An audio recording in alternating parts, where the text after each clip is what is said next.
أخي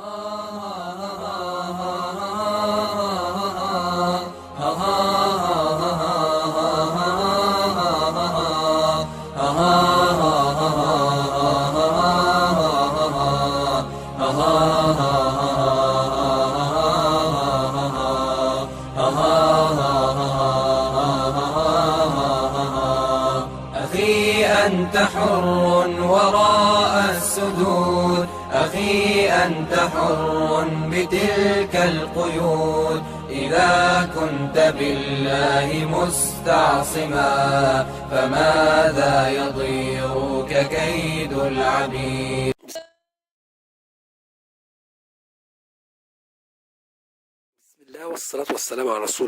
Beaucoup de scientifiques sont convertis à l'islam. Aujourd'hui, notre frère suisse qui est aussi converti à l'islam, il va nous parler, Inch'Allah, du nouvel miracle scientifique, du hadith du prophète Mohammed sallallahu alayhi wa sallam, sur lui, la grâce et la paix. C'est concernant la mise en quarantaine. Au nom de Dieu, le tout clément, le tout miséricordieux. La mise en quarantaine. Le messager d'Allah, prière et salut sur lui, dit « Si vous apprenez l'existence de la peste en un lieu, n'y entrez point. Et si la peste frappe un lieu où vous vous trouvez, n'en sortez point. » Rapporté par El-Bukhari et Muslim.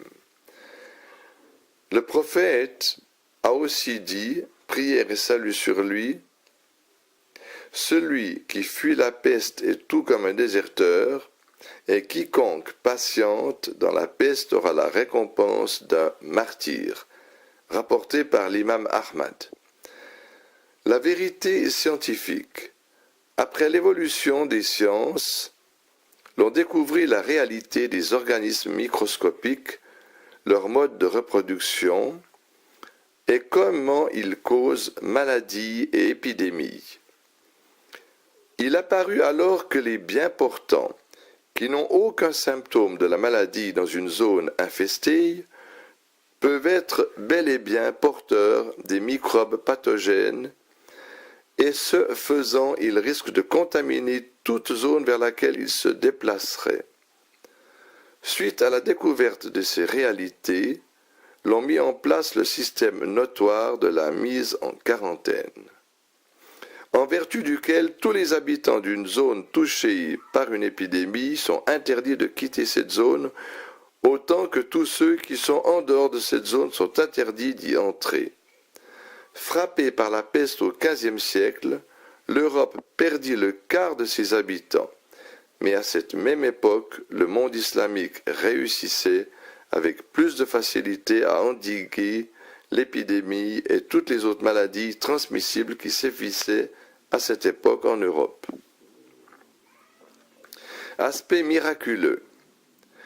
Les gens pensaient bien avant l'époque du prophète, prière et salut sur lui, et jusqu'à ce que Pasteur découvre l'existence des microbes, que les maladies étaient causées par les esprits maléfiques, les diables et les étoiles. Il ne voyait aucun lien entre ces maladies d'une part et l'hygiène et le comportement humain d'autre part. Ce faisant, toute transmissibilité entre deux personnes via des organes microscopiques était impensable, raison pour laquelle il n'avait recours qu'à la sorcellerie et aux légendes pour se soigner. Dans ce même environnement, le messager d'Allah, prière et salut sur lui, établit une règle fondamentale qui est devenue l'un des principes de base de la médecine préventive moderne après la découverte des facteurs pathologiques des maladies et des épidémies, qui en l'occurrence fut la mise en quarantaine dans le but de stopper la propagation des épidémies dans les villes et les lieux de regroupement. Le prophète proclama cette vérité qualifiée de nos jours de scientifique en ces termes: « Si vous apprenez l'existence de la peste en un lieu, n'y entrez point. Et si la peste frappe un lieu où vous vous trouvez, n'en sortez point. » En guise de garantie d'exécution de cette directive prophétique, Le messager d'Allah, prière et salut sur lui, a construit une muraille autour des zones infestées en promettant à celui qui reste à cause d'Allah sur les lieux après l'avènement de l'épidémie d'avoir la récompense d'un martyr. Et d'autre part, il mit en garde ceux qui fuient les zones infestées de s'exposer à un malheur. L'on voit cela clairement dans la parole ci-après du prophète, prière et salut sur lui. Celui qui fuit la peste est tout comme un déserteur, et quiconque patiente dans la peste aura la récompense d'un martyr.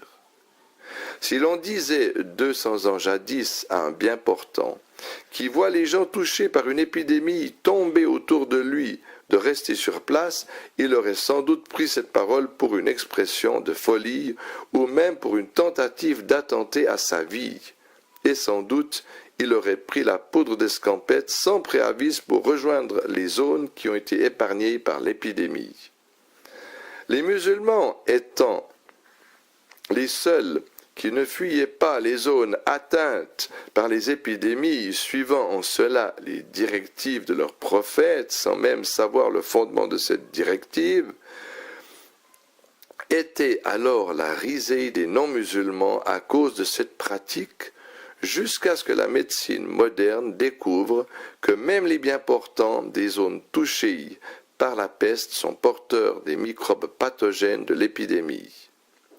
Et partant, ces bien portants constituent un risque réel de transmission de la maladie à tout lieu sain où ils se rendraient.